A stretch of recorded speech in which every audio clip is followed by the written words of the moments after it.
The use of technology in the classroom has transformed dramatically within the past century. We've come a long way from solely chalkboards, pencils, and paper.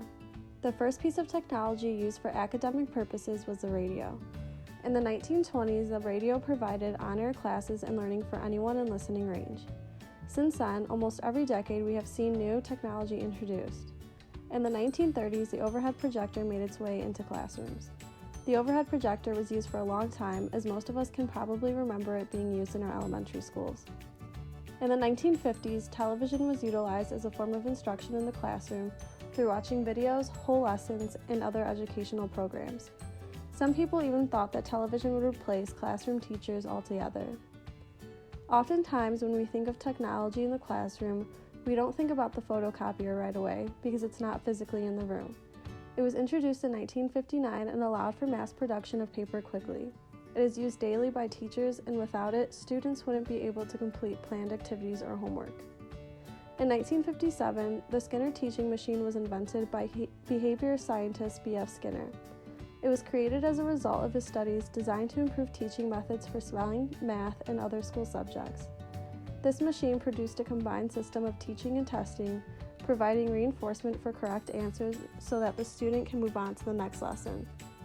In 1972, the Scantron system of testing, introduced by Michael Sokolsky, allowed educators to grade tests more quickly and efficiently, and also is used widely for standardized testing with older grades.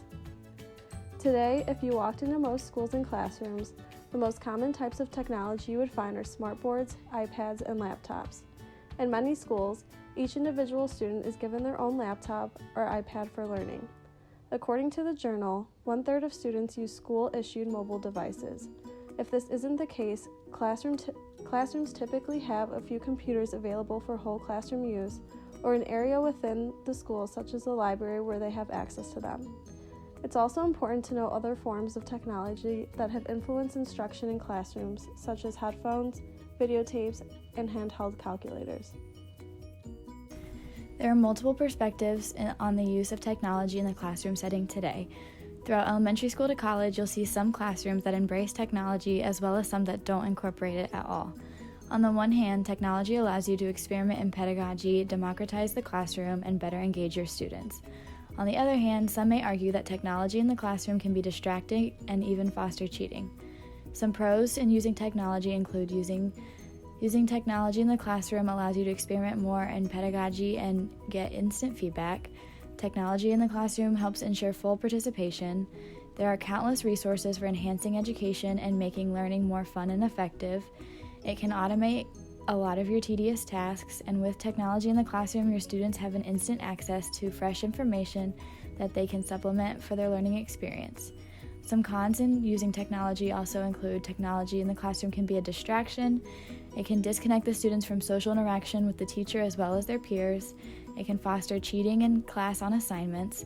Students don't have equal access to technological resources. The quality of research and sources they find may not be top-notch. Lesson planning might become more labor-intensive with technology. The key to technology in the classroom is always going to be the teacher-student relationship because that's where the education happens. Students love technology and they use it all the time, which means they will be more engaged in learning if they use a tool they love. It opens up different ways of communication in the 21st century. Technology is everywhere and is continuing to evolve. Students who are skilled in technology will be better prepared for the world of work. Not all schools are financially able to keep up with the rapidly changing technology. With technology comes issues with glitches or internet problems, which means hiring an IT staff to work these issues out. Parents might not be able to help students with their homework on their tablet if they are unfamiliar with the equipment. Many teachers believe that technology in the classroom is a distraction as opposed to learning. It may be difficult to monitor the students on their tablets to see whether they are utilizing educational apps or browsing on social media. Students can be using the same software but doing different things based on their learning interests and their differentiated learning levels. When students are ready to move on, they are able to without forcing other students to move ahead. Teachers use a lot of pre-assessing. They use a lot of technology to engage the students to get feedback from the students on their learning, and instead of taking a test, teachers have students do projects. Projects show what they know and what they have learned. One area of technology that teachers are currently experimenting with is video games. Using video games as a learning resource would appeal to students because of the idea of learning being a game where one can advance onto higher levels. A recent poll even revealed that 75% of educators believe that digital content will replace textbooks by the year 2026. A survey was recently conducted by the World Innovative Summit in Education to determine what experts believed schools would be like in the year 2030. The results showed that the majority believe that teachers will be a guide for learning rather than a deliverer of information. Since learning materials will primarily be in digital format, learners will be able to use the technology to access learning materials, transforming the teacher's role into a facilitator of learning. Therefore, professional development courses will become even more crucial so that teachers can continually improve and build upon the utilization of technological resources, activities, and strategies in their classrooms.